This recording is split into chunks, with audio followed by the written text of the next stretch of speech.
प्राचीन समय की बात है। श्री कृष्ण और सुदामा बचपन में संदीपनी मुनि के आश्रम में साथ पढ़ते थे। वहां दोनों में गहरी मित्रता हो गई।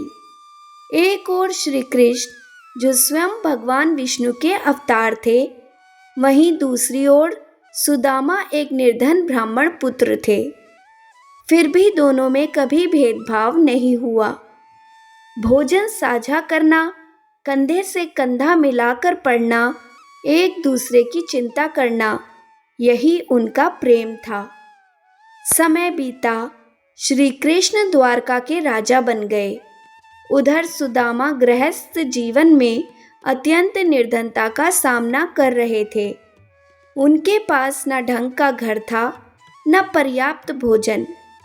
एक दिन उनकी पत्नी ने कहा, आपके सखा श्री कृष्ण आज भी आपको नहीं भूले होंगे।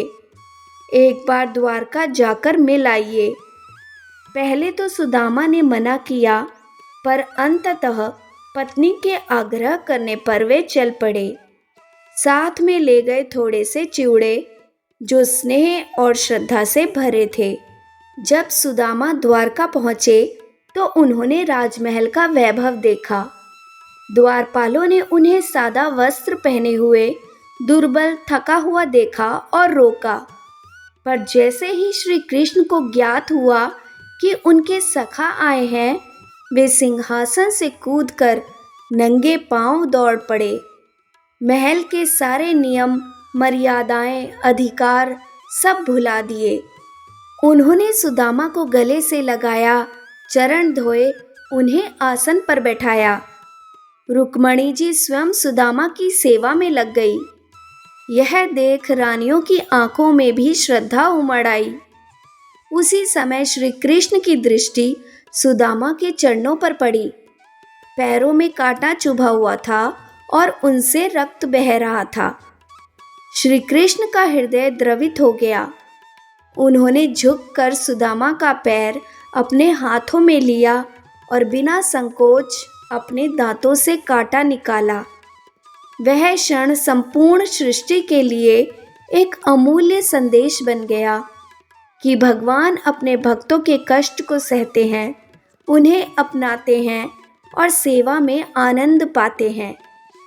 सुदामा ने श्री कृष्ण से कोई धन संपत्ति नहीं मांगी। उन्होंने चिवड़े भेंट किए। श्री कृष्ण ने उसे ऐसे प्रेम सिखाया जैसे कोई अमूल्य वस्तु हो। पर जब सुदामा घर लौटे तो देखा कि उनका टूटा फूटा झोपड़ा सुंदर महल बन चुका था। परिवार के सदस्य दिव्य वेश में थे। सब कुछ बदल चुका था, पर उनके भीतर वही विनम्रता और भक्ति थी। यह कथा एक गहन संदेश देती है। सच्चा प्रेम, निस्वार्थ भक्ति और मित्रता ही जीवन का सार है। श्री कृष्ण ने यह प्रमाणित किया है कि भगवान का सबसे बड़ा स्वरूप उनका प्रेममय भाव है। वह मित्रता जो जाति, रूप, धन, पद से परे है, वही शुद्ध और शाश्वत है। और ऐसा प्रेम जब भक्त के हृदय से निकलता है तो भगवान स्वयं झुककर उसकी सेवा करते हैं। जय श्री कृष्ण।